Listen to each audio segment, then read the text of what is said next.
Saatnya Anda menyaksikan Kompas Bisnis, Saudara, bersama saya Ian Rahman. Dan Kompas Bisnis di awal pekan ini membahas yang satu ini, Saudara. Ini terkait dengan Menteri Keuangan Purbalayudi Sadewa yang bilang ada sinyal positif dari lembaga pemeringkat global S&P terkait dengan peringkat kredit Indonesia.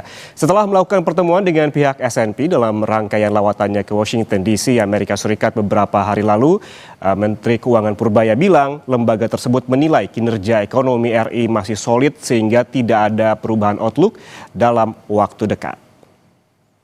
Lebih lanjut, Saudara, Purbaya menegaskan S&P bahkan memberikan indikasi peringkat kredit Indonesia berada dalam kondisi aman untuk beberapa waktu ke depan. Meski demikian, S&P memperingatkan soal kondisi fiskal Indonesia, khususnya rasio pembayaran bunga utang terhadap pendapatan negara. S&P menilai rasio pembayaran bunga perlu dijaga agar tidak membebani fiskal ke depan. Kepada Kompas Bisnis, Menteri Keuangan Purbaya bilang Juni nanti S&P akan ke Indonesia dan akan melakukan double check sebelum merilis rating outlook RI. Outlook stabil, katanya. Saya mukanya kan agak kaget. Dia tanya gini, kenapa kamu kaget?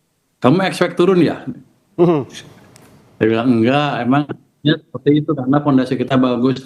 Mereka setuju dengan pandangan kita. Jadi dalam waktu dekat kita masih stabil. Kan yang lain bilang negatif. Jadi menurut S&P performance kita masih bagus. Walaupun ada concern sana sini, tapi secara umum masih baik sehingga outlook-nya stabil. Dan mereka bilang, mungkin mereka mikir saya nggak ngerti. Dia tanya begini, tahu nggak itu apa artinya? Nggak tahu apa artinya, saya tanya. Mereka bilang artinya sampai 2 tahun ke depan kira-kira peringkat kamu aman. Artinya yang triple B itu aman sampai 2 tahun ke depan. Itu kata orang S&P. Yang jelas dalam waktu dekat nggak ada perubahan. Juni nanti dia akan double check lagi apakah kita masih sesuai dengan harapan mereka. Tapi rasanya yang mereka singgung, mereka kayaknya percaya anggaran kita aman. Dan yang mereka singgung hanya sedikit sekali dan mereka percaya bahwa kita bisa memenuhi hal itu. Dia hanya bilang Juni akan ke Indonesia dan dia akan menemui saya di Indonesia nanti. Ya, Saudara, lalu seberapa besar klaim dari Menkeu Purbaya yang bilang S&P akan mempertahankan rating RI terhadap kinerja IHSG? Kita lihat data. Nah, ini dia, Saudara, dari pergerakan IHSG selama sepekan terakhir terpantau ini rata-rata berada di atas level 7.500. Sempat naik turun tipis namun kembali menghijau pada penutupan perdagangan hari Jumat lalu. Kita lihat secara lebih detailnya pada awal pekan pada hari Senin tanggal 13 April lalu IHSG berada di level 7.500, kemudian naik di 14 April ataupun di hari Selasa di level 7.675 dan turun tipis di 15 April di level 7.623, kemudian masih berada di 7.600-an di tanggal 16 April, tepatnya 7.621. Kemudian pada penutupan perdagangan hari Jumat lalu IHSG terkerek ke 7.634 dan ini sebetulnya naiknya tipis begitu. Lalu pertanyaannya, Saudara, ini menghijaunya IHSG ini apakah dipengaruhi oleh pernyataan Purbaya soal S&P atau sebetulnya ada sentimen lain? Sebelum ke sana, Saudara, kita lihat dulu kinerja sektor saham selama sepekan terakhir. Kita lihat. Nah, ini dia, Saudara, jika 2 pekan lalu ada beberapa sektor saham yang naiknya signifikan hingga belasan persen, tampaknya pada pekan lalu kenaikannya tidak setinggi itu, bahkan terpantau ada yang minus. Kita lihat dari sektor barang baku yang sebelumnya ini naik belasan persen, hanya naik tipis 0,61% di pekan lalu. Sementara yang minus ada di sektor keuangan, yaitu minus 1,05%, tipis sebetulnya. Kemudian infrastruktur naik 3,24%, properti naik 2,55%, dan energi 1,99%. Sektor cyclical ini turun paling dalam, minus 3,96%, dan sektor teknologi naik 1,41%. Sementara yang naik paling tinggi dari pantauan sepekan terakhir ada di sektor industrial, ini 5,89%. Salah satu kinerja saham yang menurun ada di sektor keuangan termasuk perbankan. Kita lihat seperti apa kinerja saham Big Bank selama sepekan terakhir. Nah ini dia saudara, tepat sekali kinerja saham Big Bang selama sepekan terakhir terpantau menurun kecuali Bank Rakyat Indonesia yang naik tipis 1,18%. Namun sisanya turun ataupun minus. Kita lihat yang terdalam ini ada BCA minus ataupun turun 4,10%. Sementara di BNI ada 0,54% dan Bank Mandiri ini turun 1,07%. Menteri Keuangan boleh bilang jika S&P akan mempertahankan rating RI di stabil. Namun bagaimana dengan investor asing? Apakah serta-merta mempercayakan uang mereka di bursa saham Indonesia? Kita lihat data berikutnya. Nah ini dia arus dana asing yang keluar dalam sepekan terakhir. Nyatanya belum demikian saudara. Data menunjukkan arus dana asing yang keluar dari Bursa Efek Indonesia selama sepekan terakhir jumlahnya mencapai 1,59 triliun rupiah. Tampaknya ini bukan sekadar menunggu rilis S&P. Investor juga masih wait and see dengan hasil peninjauan indeks MSCI pada bulan depan. Apakah akan memangkas bobot saham-saham Indonesia di indeks mereka? Lalu saudara, seberapa jauh pernyataan Menteri Keuangan Purbaya Yudi Sadewa yang bilang S&P akan pertahankan rating RI terhadap kinerja IHSG ke depan? Dan apa saja sentimen lain yang mempengaruhi indeks selama sepekan terakhir? Kompas Bisnis akan membahasnya usai jeda, tetaplah bersama kami. Terima kasih Anda masih bersama kami di Kompas Bisnis, saudara. Saudara, seberapa besar pernyataan Menteri Keuangan Purbaya Yudi Sadewa yang bilang S&P akan mempertahankan rating RI terhadap kinerja IHSG ke depan? Lalu bagaimana pula tensi geopolitik hingga hasil tinjauan MSCI mempengaruhi IHSG? Kita langsung tanya kepada Lisa Camelia Suryanata, Head of Equity Research Kiwum Sekuritas. Bu Lisa, selamat pagi. Halo, selamat pagi Mas Yan. Bu Lisa, ini banyak banget kan ya dinamika terakhir-terakhir ini. Ada domestik, ada global, termasuk kemarin juga ada kunjungan dari Menteri Keuangan Purbaya Yudi Sadewa ke Amerika Serikat. Menurut Anda seberapa besar kontribusi statement dari Menteri Keuangan soal S&P terhadap pergerakan IHSG pekan lalu yang ditutup menghijau? First of all, saya cukup appreciate dengan apa yang dilakukan Pak Purbaya dan tim Kementerian Keuangan untuk jemput bola roadshow ke US, mendatangi financial institutions besar seperti S&P Global, juga bicara dengan BlackRock dan lain-lain. Ini adalah suatu upaya untuk memperlancar komunikasi keluar, eksternal, dan juga ke dalam Indonesia terhadap para pelaku pasar di sini begitu. Jadi adanya usaha proaktif dari Kementerian Keuangan ini mempresentasikan kondisi Indonesia saat ini, terus kemudian berusaha meyakinkan investors akan ketahanan fundamental kita. Ini adalah suatu cara yang bisa dibilang bisa menenangkan pasar untuk saat ini begitu. Apalagi ketika di tengah tingginya ketidakpastian global saat ini, kita pun terancam energy shock maybe ya, karena as per today 2 kapal Pertamina yang masih nyangkut di Selat Hormuz itu belum bisa keluar. But at the same time pemerintah juga proaktif mendekati Rusia, mau membeli minyak Rusia. Nah, hal-hal semacam itu yang saya rasa cukup banyak pengaruhnya ke kenaikan IHSG belakangan ini. Berarti artinya klaim soal S&P, kan sebetulnya S&P ini belum mengeluarkan rilis. Kabarnya baru akan mengeluarkan rilis pada Juni nanti. Namun Pak Purbaya ini sepertinya memberikan bocoran begitu bahwa rating ataupun peringkat RI ini aman 2 tahun ke depan. Apakah sedikit banyak ini mempengaruhi IHSG, Bu? Soal pernyataan ini khususnya? Yes, karena kalau dilihat dari maksudnya saya berusaha mengerti kenapa Pak Purbaya melakukan hal itu dan apa impact-nya ke market gitu. Ini saya rasa mungkin untuk tidak mengulangi kesalahan yang terjadi ketika saat MSCI ya. Ketika waktu itu sebenarnya mungkin otoritas bursa sudah di-approach berkali-kali oleh institusi tersebut, tapi belum ada perbaikan yang signifikan belum atau tidak ada follow up yang berarti begitu. Nah, sampai akhirnya harus divonis sovereign downgrade bahkan juga disusul oleh Goldman Sachs, UBS, Nomura berturut-turut. Nah, disinilah mungkin hal itu yang kesalahan tersebut yang tidak mau diulang kedua kalinya oleh Pak Purbaya dan tim Kementerian Keuangan. Jadi again ini adalah usaha perbaikan komunikasi yang menurut saya pelaku pasar cukup melihat ini sebagai suatu usaha yang bisa di-appreciate dan lumayan lah memberikan apa namanya assurance gitu kepada usaha memberikan assurance kepada foreign investors. Walaupun kenyataannya memang foreign net sale sepekan terakhir masih di atas 2T menurut data terakhir, dan juga year to date ini mereka masih jual kencang 34T gitu, no foreign net sale. Tapi ya usaha pendekatan seperti itu bisa kita anggap sebagai suatu katalis positif di market. Masih ataupun bisa menjadi katalis positif di market. Sebelum kita bahas soal net sale, Bu Lisa, kita membahas soal IHSG yang ditutup menghijau pada pekan lalu ataupun penutupan perdagangan pada hari Jumat pekan lalu. Ini selama sepekan kita pantau ini IHSG berada di level 7.500 sampai 7.600-an. Ini artinya masih di level landai begitu. Anda kalau melihat dari sisi investor ini seperti apa? Apakah investor masih wait and see menunggu hasil tinjauan MSCI yang kemungkinan akan dirilis pada bulan depan, Bu?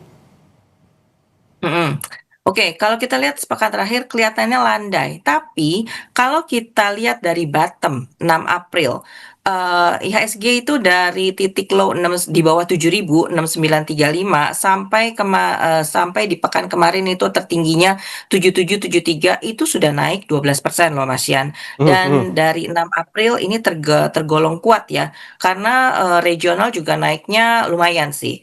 Bahkan Wall Street itu sempat mencetak titik-titik tertinggi, tapi biasanya kan kita anomali ya, tapi kali ini ikutan nih IHSG gitu. Dan jadinya kalau kita lihat time frame yang lebih besar sedikit gitu, 2 pekan ke belakang, ini sebenarnya masih tergolong uptrend ya, dan uptrendnya malah cukup memberikan harapan kalau swing uptrendnya ini masih bisa naik lagi jika keadaan sudah mulai stabilizing. Dan kuncinya itu ada di level resisten 7720 sampai 7773 kemarin, level tertinggi kemarin itu pekan lalu.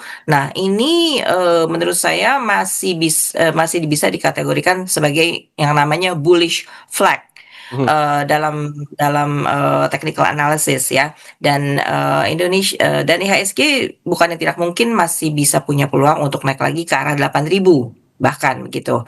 Nah, tapi memang ada faktor-faktor yang yang masih ditunggu-tunggu cukup penting seperti itu tadi MSCI bulan Mei, dan kemudian juga suasana tensi geopolitik, dan yang paling penting saya rasa pekan ini adalah keputusan BI rate nih, dan usaha Bank Sentral untuk membantu stabilitas rupiah karena saat ini rupiah sudah di level 17.176 something.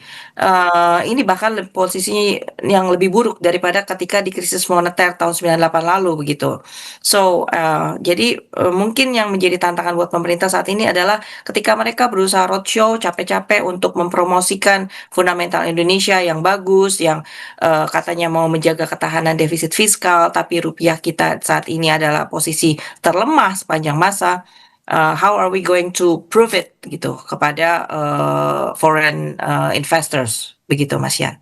Oke, berarti tadi kita sempat membahas terkait dengan bagaimana lembaga pemerintah termasuk tadi S&P dan juga MSCI mempengaruhi IHSG. Apakah tadi sentimen-sentimen domestik yang disebutkan oleh Bu Lisa termasuk dari keputusan BI rate yang masih ditunggu dan juga rupiah yang melemah ini juga mempengaruhi IHSG, Bu?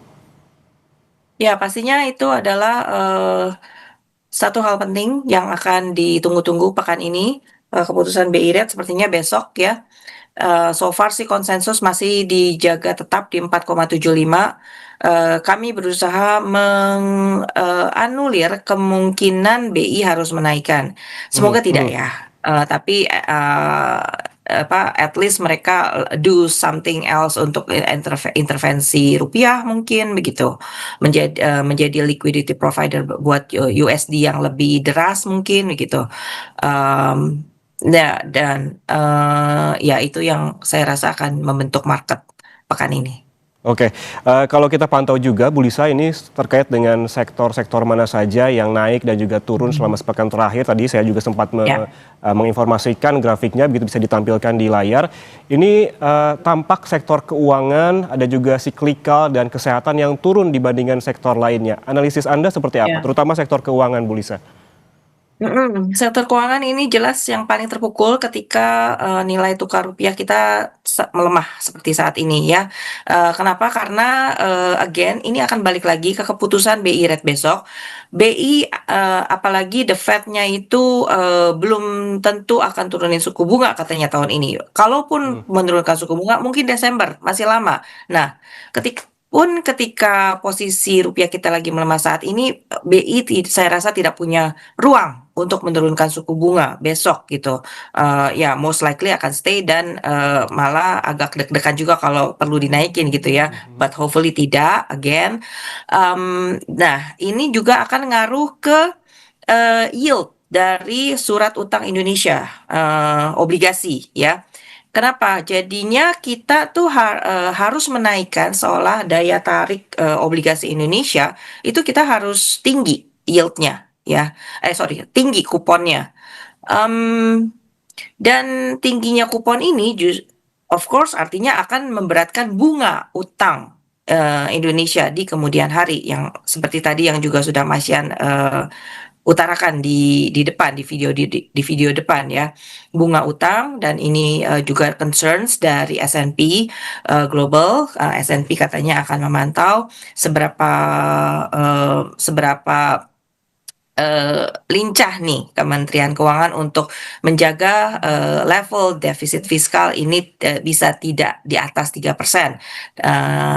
Nah, sementara rupiah tinggi, terus kebutuhan dana dalam negeri juga tinggi dilihat dari MBG, kemudian juga subsidi minyak yang sekarang minyaknya sudah mahal begitu. Sementara kita dalam posisi sovereign downgrade, jadi kalau mau obligasi kita laku di luar negeri, mau nggak mau kita harus tinggiin bunganya begitu. Oke, kalau kita ngomong-ngomong soal sektor keuangan yang turun, ini sebetulnya gak jauh-jauh ngomonginnya soal big banks ya Bu. Pantauan Ya. kita juga kinerja saham big banks juga tampaknya belum menunjukkan kenaikan yang signifikan. Selama sepekan terakhir ini hanya BRI ataupun BBRI yang naik tipis 1,18%. Sementara BCA atau BBCA mengalami penurunan terdalam dibandingkan big banks lainnya sebesar 4,10%. Ini menurut Anda, analisis Anda mengapa BBRI bisa naik tipis dan BBCA turun dalam? BBRI mungkin karena masih mengandung dividen yang sejatinya akan cum date hari ini seharga kalau nggak salah Rp207 deh. Nah, tapi resikonya adalah ketika besok ex date harga saham biasanya turun akan mengikuti besaran dividen tersebut. So, siap-siap BRI besok turun sekitar Rp200 ya. Dividen trap ya Bu? Iya, BRI itu katanya memberikan dividen yang dan secara dividen payout ratio itu lebih besar dari biasanya, padahal performance-nya juga sebenarnya nggak lagi naik gitu. So, I guess ini adalah bagian dari ibaratnya setoran ke Danantara ya, karena ya BUMN bank sekarang udah di bawah Danantara kan. Nah, terus kemudian kalau buat BCA kenapa banyak diguyur asing? Ya sebenarnya bank-bank besar Indonesia juga diguyur asing, BCA, BRI termasuk salah satunya, Mandiri, BNI. Cuman BCA kenapa porsinya lebih besar? Karena dari likuiditas itu paling besar. Kita tahu BCA sama brand market cap terbesar balap-balapan gitu ya. Nah, ini kalau misalkan asing mau keluar atau mau masuk ke Indonesia, mereka akan pilih saham dengan market cap terbesar. So, saat ini karena situasi lagi tidak berpihak kepada katalis-katalis lagi tidak berpihak kepada sektor finance, maka asing keluarnya di saham banking, dipilihlah yang terbesar BCA, tapi asing saya lihat sepertinya mereka masih masuk ke saham komoditas besar. Nah, again, komoditas Indonesia, batubara pada khususnya, ini masih menjadi andalan ternyata. Oke, buat naik turunnya market harga Indonesia. saham-saham besar termasuk big banks, ini kan sebetulnya yang panik yang kita lihat begitu di permukaan adalah retail ya Bu Lisa. Bagaimana kita ataupun retail bisa direkomendasikan oleh Bu Lisa untuk para retail ini dalam kondisi saat ini begitu ada tensi geopolitik, ada tadi juga masalah domestik soal rupiah. Apakah saat ini waktunya masih tepat untuk all in atau sebaiknya DCA dulu atau sebetulnya wait and see dulu jangan masuk? Kalau dilihat dari tren besarnya, tadi IHSG saya bilang, sebenarnya dari tanggal 6 April kenaikannya udah lumayan tinggi dan sudah bikin swing uptrend yang lumayan meyakinkan bisa berlanjut sebenarnya. Nah, Mhm, mhm. tapi kita lagi mengingat katalis global ini lagi on and off, lagi nggak jelas seperti ini. Selat Hormuz sebentar dibuka, sebentar ditutup begitu. Ya terus kondisi dalam negeri baru saja minyak non subsidi naik ya. Nah, ini kita juga mungkin akan kembali melihat, kapan nih giliran yang subsidi akhirnya dinaikkan gitu. Kapan, detail mengenai kita beli minyak Rusia itu mungkin kalau bisa diungkap, nah, ini akan semakin lebih memberikan ketenangan kepada market, memberikan kejelasan. Mmm. Jadi pelaku pasar itu sukanya kalau diberi, kejelasan gitu ya, walaupun sedikit info, sedikit usaha itu, is very good catalyst for us gitu. Nah kalau mau akumulasi, kita mendingan pilih kepada saham-saham yang uptrend-nya lagi bagus di saat ini, yaitu ya mau nggak mau saham-saham komoditas nih, yang masih, di atas angin sepertinya ya. Kalau mau buy on weakness, kita lihat area support mereka, terus kalau misalkan memang tertarik saham banking, sebaiknya akumulasi sedikit-sedikit aja dulu sekarang. Saham banking, harus diakui saat ini harganya murah dan menarik sebenarnya untuk akumulasi, tapi sayangnya nih nilai tukar rupiah kita yang lagi lemah banget gitu ya, terus kemudian juga kalau suku bunga ditahan tinggi, bank juga nggak bisa nurunin suku bunga kredit gitu. Gimana masyarakat atau koperasi mau bisa ambil kredit gitu, sementara bank kan untungnya dari situ, ya kan? Nah, untuk akumulasi bank yang lagi murah ini saya saranin dikit aja dan keep trading pada saham-saham yang kira-kira diuntungkan dari headline saat ini, gitu. Mhm, intinya rajin-rajin riset sendiri ya Bu ya. Kita melihat bagaimana Heeh. situasi secara global dan juga domestik. Tadi juga Bu Lisa rekomendasinya terkait dengan big banks juga akumulasi sedikit Mhm. demi sedikit terlebih dahulu karena kita Ya. melihat juga kondisi rupiah dan juga lihat juga bagaimana emiten lainnya termasuk komoditas yang saat ini tengah naik dan IHSG ini masih uptrend dari analisis Bu Lisa. Terima kasih Head of Equity Research Kium Sekuritas Lisa Kamelia Suryanata atas waktunya bersama kami di Kompas Bisnis Bu, sehat selalu. Thank you Mas Yan, sama-sama. Saudara jangan kemana-mana karena Sapa Indonesia Pagi akan kembali untuk Anda.